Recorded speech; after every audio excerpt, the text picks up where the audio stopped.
Hello there, getting ready for the holiday season with a red lip gloss roundup. I'm not ready for fully festive makeup yet, I can't believe it's even November, but this is a little taste of colour and shine to start getting in the spirit. I have a lot of other lip gloss and lip oil content planned, but in the interest of keeping this video under 3 hours long, let's start with red. I've picked 6 of my top cherry tinted glosses for a touch of shine and sheer colour or a bolder, brighter, lacquered look. This video is sponsored by Squarespace, part of my partnership with the website builder I used to create matildaonvideo.com this year. I often talk about my love of red lip products, but I know it can be a bit of an intimidating colour, so you'll find a new blog post with some of my favourite ways to wear red. We've got very subtle, barely there reds, classic blue-toned reds, and some warmer orange red options. I'll touch on the colour, pigment, texture, and scent of each gloss in this comparison. Let me know if there are any other gloss colours or groups you'd like me to focus on in future.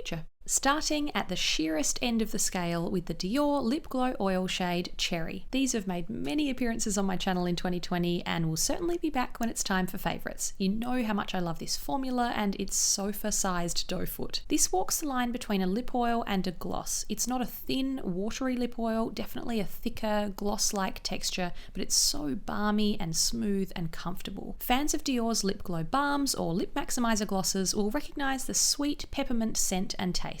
This is sort of an entry-level red if you're wanting to ease into it. It's almost a hot pink, not a bold red, so it's just going to add a flush of sheer colour. The next gloss has a fantastic lightweight feel but more punchy colour. The COSUS Wet Lip Oil glosses have been another top formula for me this year. This is a lip oil gloss that does feel a lot more like a lip oil to me. It's thin, light and balmy, not thick or tacky like a regular gloss. The shade Jaws is a fantastic warm red, or a hot blood red as the brand calls it. My only criticism with this is the tiny firm doe foot. It's helpful to apply precise colour, but I wish it was bigger. This juicy formula would suit a soft doe foot so well. I've been told by American viewers that the sweet, vanilla, fruity taste is like an orange creamsicle. Can't say I've had that as an Aussie, but I believe you. Back-to-back gloss hits happening here. Bobbi Brown's crushed oil-infused glosses were another highlight for me this year. Hot Streak is called a bright yellow red. Comes across as a bit of a bright coral on my skin, but on the lips it looks like a nice touch of red, like the soft stain of a strawberry. These are sheer but slightly buildable. I'll show you more layers later on, and it has a similar citrus scent to the rest of the Bobbi Brown crushed range. The feel is the best bit. It has slightly less slip than COSUS and even more of a balmy feel, one of the most comfortable gloss formulas I own.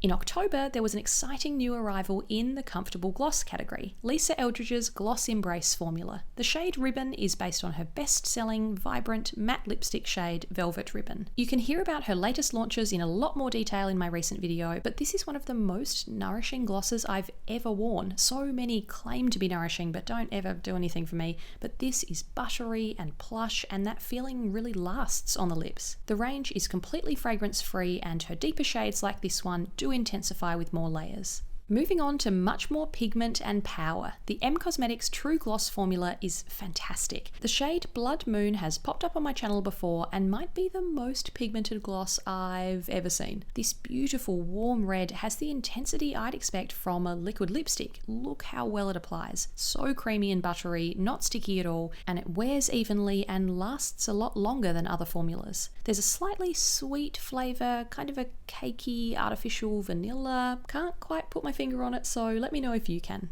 Finishing with the deepest red. The Hourglass Unreal lip glosses come in a lot of different shades, but Icon is their classic dark red. This popped up as a possible lip option in last year's festive makeup video. You can see this is the next most pigmented formula here. It's described as medium to full coverage colour. A nice deep berry/wine red. The scent is minty but not as sweet as the Dior lip glow oils, and because it's a plumping formula, I do notice a tiny tingling sensation but not really any plumping results personally. These probably have the most traditional gloss texture of the group, but it's still nice and light, not sticky. So much shine here. This is one layer of each gloss, but let's take a quick look at 2 layers to bump up each colour a bit. What I love about red glosses too is how easy it is to sheer them out. If you don't want to go all the way with red and want more of a tint or stained look, you can blot them with a tissue to take away shine, or dab a tiny bit onto the centre of your lips and sheer it out with your fingertip. I'd love to hear if you're a red lip gloss lover too, or maybe you like wearing red in a few different ways like me. My new blog post on matildaonvideo.com touches on ways to work your way up to red lipstick, starting with tinted balms, sheer lipsticks, or glosses like these. I created my website using Squarespace. It could have been entirely devoted to red lip content, to be honest, but I customized one of their simple templates to share beauty and travel posts too. If blogging about your favorite red lipsticks and the reasons why they're all different appeals to you, Squarespace offer a free trial. Then when you're ready to launch, you can visit squarespace.com/Matilda for 10% off your first website or domain name purchase. What sort of makeup do you start reaching for as the festive season approaches? Maybe you don't change up your routine much at all, or perhaps you have special products you love using at this time of year. What are some of your favourite red lip gloss formulas? Let me know in the comments below. Thanks for watching. See you next time.